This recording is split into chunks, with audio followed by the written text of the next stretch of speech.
नमस्कार. नमस्कार. आपल्या सगळ्यांचं स्वागत आहे. आयकॉन स्टील प्रस्तुत बिल्ड आयकॉन या उपक्रमामध्ये. आज आम्ही आलोत नाशिकमध्ये आणि माझ्यासोबत आहेत आर्किटेक्ट पुष्कर निकम सर. 2008 पासून खरं तर ते या क्षेत्रामध्ये काम करतायत आणि रेसिडेन्शियल, इंडस्ट्रियल, इन्स्टिट्यूशनल, कमर्शियल अशा वेगवेगळ्या प्लॅटफॉर्मवर ते काम करतात. त्यांचा आजपर्यंतचा प्रवास कसा होता, त्यांना आलेले अनुभव कसे होते, या क्षेत्राकडे बघण्याचा त्यांचा दृष्टिकोन काय आहे, हे सगळं आपण ऐकणार आहोत बिल्ड आयकॉन या प्लॅटफॉर्मवर. नमस्कार सर. नमस्कार. तर आपण गप्पांना थेट अशी सुरुवात करूया. थोडीशी तुमची पिक्चरसारखी आधी फ्लॅशबॅकमध्ये जाऊया आणि आधी बघायचं ते म्हणजे तुमची शैक्षणिक पार्श्वभूमी काय होती? शाळा कुठली, कॉलेज कुठलं? या क्षेत्राकडे कसं काय वळलात? त्याबद्दल काय सांगाल? अ, माझं बेसिक स्कूलिंग नाशिकमध्येच झालं. हं. मराठा हायस्कूल म्हणून तिथे आम्ही 10वी पर्यंत होतो. नंतर पुढे कॉलेजला KTHM कॉलेज गंगापूर रोड. ते झाल्यानंतर मी आर्किटेक्चरसाठी सिंहगड कॉलेज ऑफ आर्किटेक्चर हं. पुणे हं. ह्या इथे मी गेलो हं. आणि तिथून माझं BRचं ग्रॅज्युएशन कंप्लीट केलं. ओके. आणि आर्किटेक्टमध्ये येण्याचं प्रेरणा कोणाची होती? का इन्स्पिरेशन कोण होतं ज्यांच्यामुळे तुम्ही या क्षेत्राकडे वळालात? प्रेरणा तसं म्हणायला गेलं की घरचीच आहे. अच्छा. माझे वडील हे सिव्हिल इंजिनियर होते. अरे वाह! ते आता रिटायर्ड झाले. गव्हर्नमेंट सर्व्हिसमध्ये होते ते. अच्छा. आणि थोडा एक बाळकडू म्हणू आपण, ते घरूनच मिळालंय मग सिव्हिलचं. क्या फक्त बात है! सिव्हिलचा हा एक पुढचा पायरी म्हणू आपण की आर्किटेक्चर. आर्किटेक्ट झाला. पण मग अर्थातच पुढचा प्रश्न असा येतो, की जेव्हा वडील या क्षेत्रात इतकं त्यांनी चांगलं नाव कमावलेलं असतं आणि तुम्ही त्याशी संलग्न क्षेत्रात येतात, तेव्हा दडपण येतं का त्यांची मदत होते? दडपण नाही, पण मदत होतेच. त्यांचा हं, हं. अनुभव आहे ह्या हं. क्षेत्रातला. हं, हं. त्याच्यामुळे काही अडचणी असल्या आमच्या, जे आम्ही इस्टिमेट बनवतो बरोबर. किंवा बिल्डिंगचे रिलेटेड काही असलं, हं, तर हं. ते नेहमीच मदत होते त्या विषयात. बरोबर. दुसरं जेव्हा तुम्ही या प्रवासाला सुरुवात केली आर्किटेक्ट म्हणून, तेव्हा पहिला प्रोजेक्ट कुठला केलात? त्याचा अनुभव काय होता? नंतर त्याच्या आधी कुठं सर्व्हिस प्रॅक्टिस केलीत? तर तोही प्रसंग आम्हाला ऐकायचा मी 2007ला पास आउट झालो. त्याच्यानंतर मी पुण्यातच 1 वर्षभर आर्किटेक्ट्स युनायटेड म्हणून एक फर्म होती. आहे. हं. तिथे ॲज अन आर्किटेक्ट म्हणून काम केलं.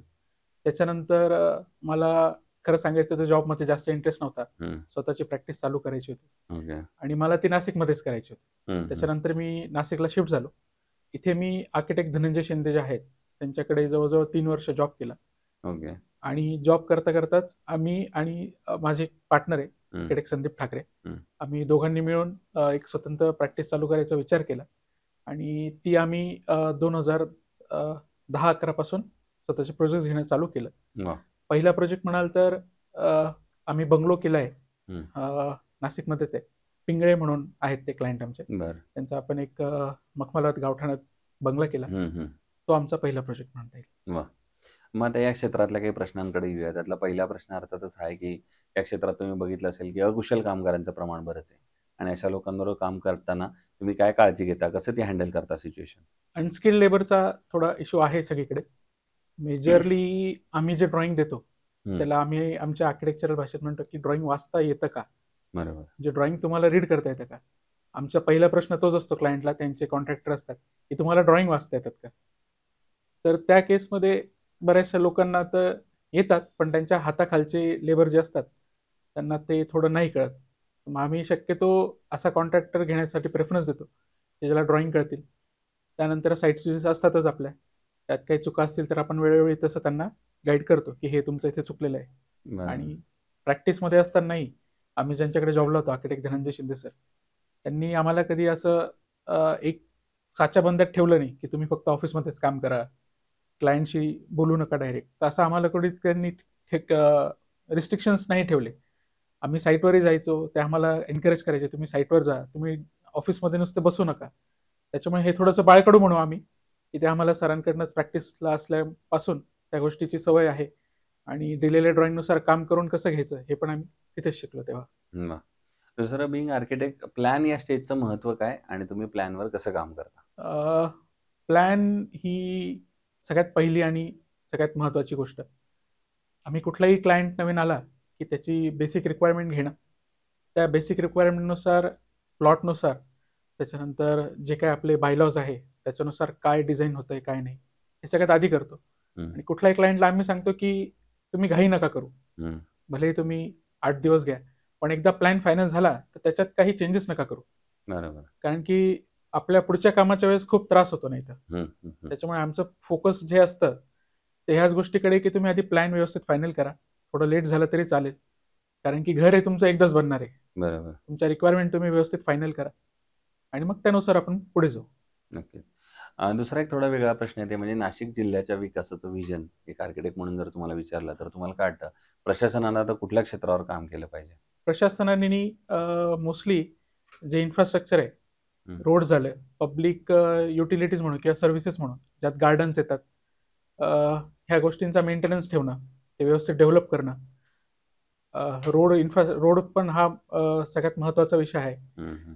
बऱ्याच ठिकाणी रोड हे छोटे आहेत, त्याच्यामुळे ट्रॅफिक होतं, कंजेशन होतं.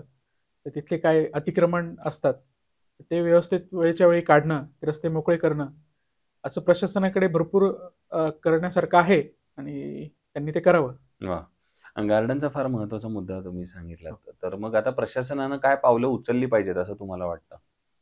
अ, आता नाशिकमध्ये तुम्ही बघाल तर बरेचसे जे लेआउट आहेत, त्याच्यात ओपन स्पेस हा आपल्याला द्यावीच लागते. हं, तर बऱ्याचशा ओपन स्पेसेस ह्या अशा आहेत, की ज्या कॉर्पोरेशननी बघितलेल्याच नाही, की त्या तशाच आहेत. हं, हं, त्या डेव्हलप करता येतील, तिथे चांगलं गार्डन करता येईल हं, आणि त्याचं डेव्हलपमेंट आहे हे ज्या कॉलनीमधलं ते गार्डन आहे, तिथल्याच लोकांना जर करायला लावलं, हं. तर तेही ही पब्लिक युटिलिटी न समजता ते स्वतःचं आपण स्वतःसाठी गार्डन आहे, तर ते डेव्हलप पण करतील, ते मेंटेन ठेवतील छान. बरोबर. ही एक गोष्ट माझ्या मते करता येण्यासारखी आहे. कन्स्ट्रक्शनमध्ये स्टील आणि सिमेंट हे 2 महत्त्वाचे घटक असतात. तर मग स्टील निवडताना तुम्ही काय पॅरामीटर्स जनरली बघता? स्टील निवडताना शक्यतो आम्ही सांगतो की व्हर्जिन स्टील जे म्हणतो आम्ही त्याला, हं, की आयर्न ओरमधून जे प्युअर निघतं पहिल्यांदा, शक्यतो त्या स्टीलकडे जा.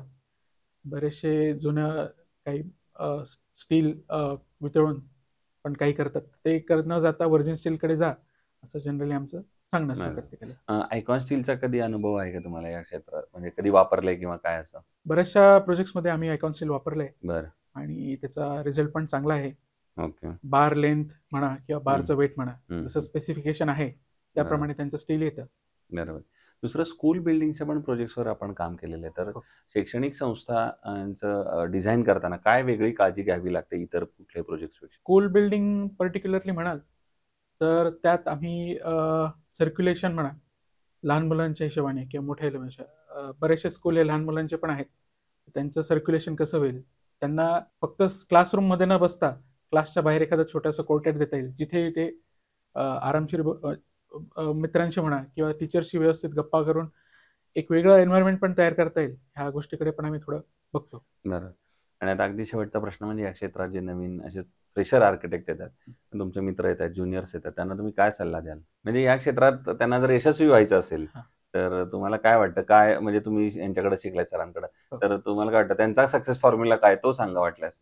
ते कशामुळे यशस्वी झालेत असं वाटतं तुम्हाला? यशस्वी म्हणण्याचं अर्थ एक एकच आहे, की शॉर्टकट्स नाही घेतले पाहिजे हं, हं. आणि कामाशी प्रामाणिक राहिलं पाहिजे. वाह! हे महत्त्वाचे 2 घटक आहेत. सो हे होते आर्किटेक्ट पुष्कर निकम सर आणि त्यांनी सांगितलं त्याप्रमाणे कामाशी प्रामाणिक राहिलं पाहिजे. म्हणजे मला नेहमी असं वाटतं, की एक आर्किटेक्ट स्पेस क्रिएट करत असतो. ती जशी कामात किंवा त्या प्रोजेक्टवर स्पेस क्रिएट करत असतो, तसं ते कस्टमरच्या किंवा क्लायंटच्या मनात सुद्धा ती स्पेस क्रिएट करत असतो. आणि ती तेव्हाच तुम्ही क्रिएट करू शकाल, जेव्हा तुम्ही प्रामाणिकपणे ते काम कराल. त्यांच्या एक्स्पेक्टेशननुसार तो प्रोजेक्ट डिलिव्हर कराल तेव्हाच. त्यामुळे या क्षेत्रात या. या क्षेत्रामध्ये चांगल्या अपॉर्च्युनिटीज तुमची वाट बघतायत. पुन्हा एकदा आपल्या मनापासून आभार, की तुम्ही आलात आणि भविष्यात सुद्धा असेच उत्तमोत्तम आयकॉनिक प्रोजेक्ट तुमच्या हातून घडावेत, याच आयकॉन स्टीलतर्फे मनःपूर्वक शुभेच्छा. थँक